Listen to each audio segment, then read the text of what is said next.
Ado is back, and if you do not know who Ado is, well, then you might have been living under a rock for a while. But just in case you don't, she's got 8.47 million subscribers now on YouTube.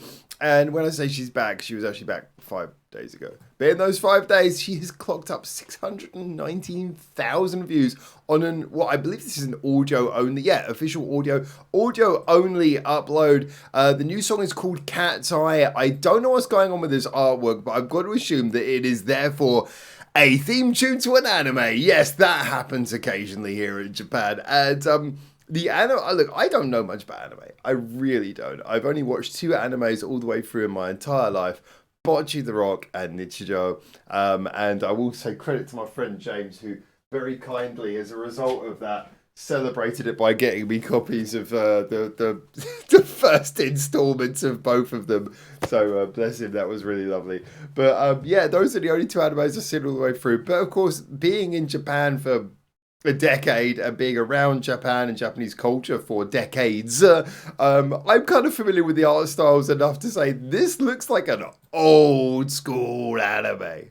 This has got some old school vibes, and so I don't know what to expect. I mean, Ado is one of those singers who I feel like she could sing to almost anything, and I feel like she's been coming into her own much more recently. So if this is an old school track, that's going to be great. But I do think, especially in as of the second album, which I need to dive into a little bit more, I feel like there's definitely been this vibe that she now, rather than just singing in the signature Ado way, has become much better at really tailoring her vocal performance to each song. It felt like when she first came out, she had this sensational voice. It was so many people wanted to replicate it. So many people wanted to sound like Ado that as a result, she just kind of was like powering into every song. Whereas now I feel like we're getting these really interesting measured songs. So I don't know what to expect. Cat's Eye, given the intriguing art style, which I'm assuming is from an anime that this is connected to,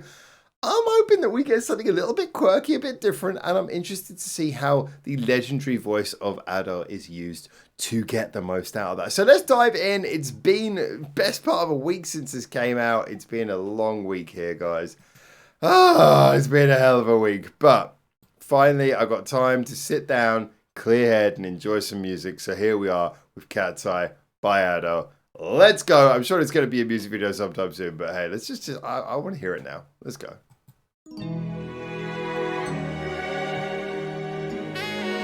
Oh, wow. It is old school. Oh, here comes the beat.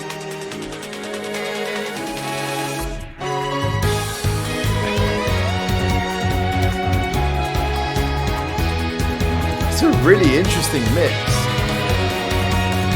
No snare yet.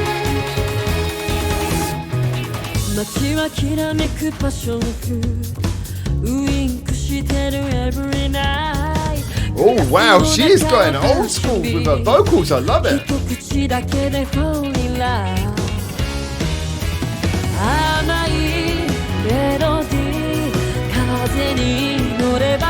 I don't want to just sort of stereotypically call it city pop, but I am getting a city pop vibe.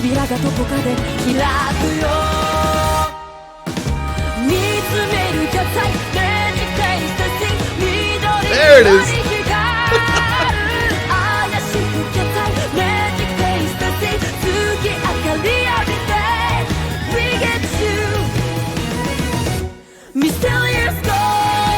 Okay. Even that final. Yes, right, here we go. 1, 2, 3, 4, up. It's got the old school cheese, but in a really classy way.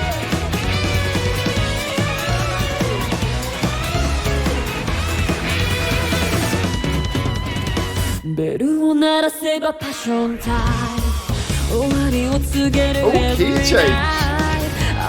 Hold up. This is so not what I expected. In a way it is the old school thing, but this is committed to it. So much more than I expected.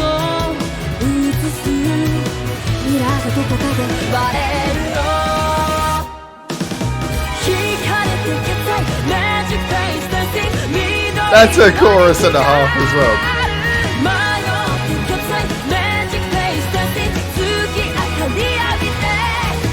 I'm loving the syncopation of the kick drum.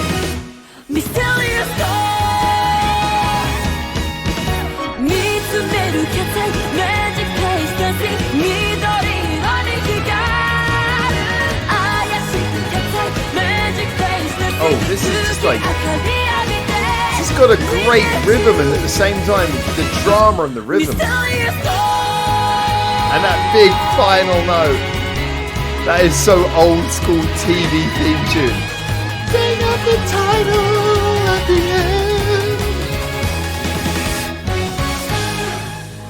end.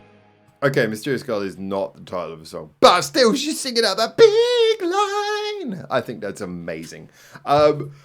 This is not what I expected. I am always happy when you hear something and it gives you a lot to talk about. We're going to have to sort of break down a few things here, right? First of all, straight away, when she comes in with the vocal start, apologies, there are so many, like with musical genres, I think sometimes there can be so many that it can be a little bit arbitrary to pick up the names of various genres and subgenres and singing styles from this era and that era. But there is this kind of sort of soulful... I think of it almost like a sort of the lounge jazz style singing voice where you sing in a very low and meaningful way and it comes up from very low. What are the emotions? I feel like she's doing that a lot here, which is very much in that kind of old school vibe. I especially think it's very true of things like Japanese music. If you listen to a lot of Japanese contemporary music from the 80s, there was still a lot of... whereas in the West, they've gone through, by the 80s, you've gone through rock and roll, and you've gone from like metal and punk has appeared, and then you've got like the synth music. In the 80s in Japan, there was still a lot of that feeling of, Enka still had a big effect. There was still the feeling of like the dramatic, almost like the show tunes kind of sound was a bigger thing. So this kind of has a little bit of that as well, that kind of the strings swooping up and down and the sort of vocals building up in a dramatic way, like it's a stage performance. I like that because, again, we're so used to when Ado uses the drama in her voice, it's very often for like big swooping high notes where you can feel her voice almost breaking with kind of like a emotional intensity and rage, like she's on the edge. Whereas this is more about sort of using that underlying power rather than sort of blasting up to the very extremes of her voice, instead sort of building up from that low well of soulful feeling. So yeah, Ado's voice totally different in this, and so beautiful. I'm so glad I said at the beginning, because again, this so beautifully plays into what I was saying is one of my favorite things about this era of Ado's music. I mean, she's only had a relatively short career, but this point in her career, I feel like she's adapting her voice for each song much more convincingly than she did at the beginning of her career, despite the really awesome songs that we had back then. I feel like now we're getting to really hear more of her range in a really cool way, and it's not taking away from the quality. It's just letting us hear her voice do more things. So that was the case. But yeah, obviously all this comes back to that main central issue, that this song is kind of doing something with a, dare I say, a bit of a city pop vibe. It's a bit of an old school, I'm going to say 80s vibe to it. And it really comes across in, again, a lot of the sounds that we hear in the background. There's those strings and brass that give it a little bit of a jazzy feel. If we listen to that again. Mysterious Okay, girls, a little exercise.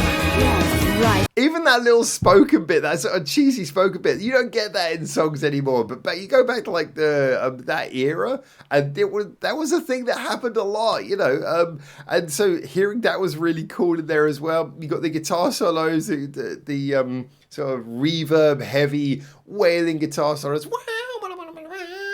in the background, sort of overly laying on kind of thickly laying on the soulful aspect.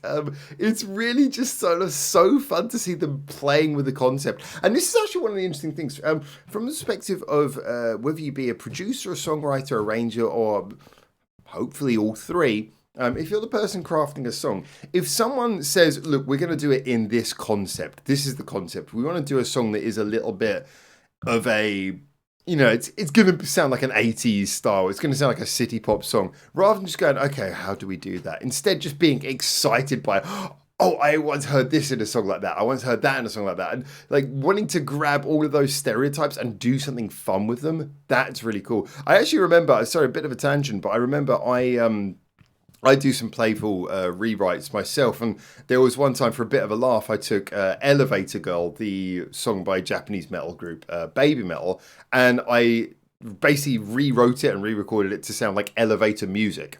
And I remember, even though that was a very simple thing to do, just having so much fun playing around with, okay, I'm going to put a little bit of reverb on so it sounds like it's actually in the corner of a small elevator, and getting the reverb amount right, and sort of, changing and distorting like the high ends of the volume so it sounds like it's in a cheap speaker and it's slightly crackling, but also making it good enough that you can listen to it and enjoy it. You can have so much fun with even the most simple concept if you really lean into the concept, and I feel here they're having fun with this. I can feel the I love that aspect. I love that aspect of the songwriters, the creatives, the creators, and I feel like the creators here are having fun. Ada's having fun with her voice, the musicians and the songwriters are having fun crafting this, and their chorus as well. Pretty catchy. I love the fact that it has that sort of very bouncy sort of feel to it. It kind of makes you want to sort of move your shoulders. You want to dance along to it, and then it ends with a big final note. And you can just imagine you sort of dancing around, and then everyone just stops to sing that final note. And I love that. That to me is so fun. So this is really playful. Now, I will say, and I've mentioned this before, of all the Japanese styles of music, the one that probably I am least, well, the one that gets talked about the most, that I least am probably swept away with, is things like city pop. I gotta be honest, I like some music from the era, but city pop is not something I fell in love with in the same way a lot of other people did. When that song, was it Plastic Love, was just suddenly became a big thing like about 10 years ago. Again, it had like a revival. I was one of the few people who was like, as much as I love Japanese music, I was listening to it, I was like, it's all right, but I don't get it. So, I'm not going to say I'm not going to sit here and pretend I'm the biggest proponent of city pop. So I'd be really interested to know if you're more into this sort of style, and I would consider this city pop adjacent, then I'd love to know what you think of this. I'd love to know how you see this. I would say, though, that from my perspective, I just love the fact that this lent into what it was doing with so much vigor. It felt so playful, and yet at the same time, regardless on your feeling about the sound, the genre, and the style, it was delivered beautifully, really well performed, and had a good chorus, which, usually is not the be-all and end-all, but for a song like this that's obviously trying to be a theme tune, I mean, it's got to be a theme tune, right? For a song like this, which is assumedly a theme tune, you've got to stick that chorus where everyone's singing along to it. So, great stuff. I really enjoyed this. I thought this was a ton of fun. Would I come back to it and listen to it super regularly? Maybe not. It might be a little bit too niche. It might be a little bit concept heavy. It might not necessarily be so much the sort of thing that I listen to on a regular basis. However, it's definitely a song where every time I hear it, I'm going to smile. And every time I think of Ado, I'm going to be like, do you know what? I'm going to pop that one on maybe just to sort of reunite with it. Put it in the Ado playlist as a little bit of colour, a little bit of variation. Anyway, as always, get in the comments, tell me what you think. Remember that if you do want to find more music that you might be interested into, and even share the music that you like, our Discord that has been going for years is linked down in the description below. So feel free to join it. Feel free to come in there, chat with me and everyone else. Be great to see some more people from on the channel over there. It's a always good, fun, active community. It has been for years now. Anyway, there you go. Those are my thoughts on this. So get in the comments. Tell me what you think. And until I hopefully see you either in the comments, in the Discord, or in the video. Until then, from here in Japan, for now, ciao, ciao.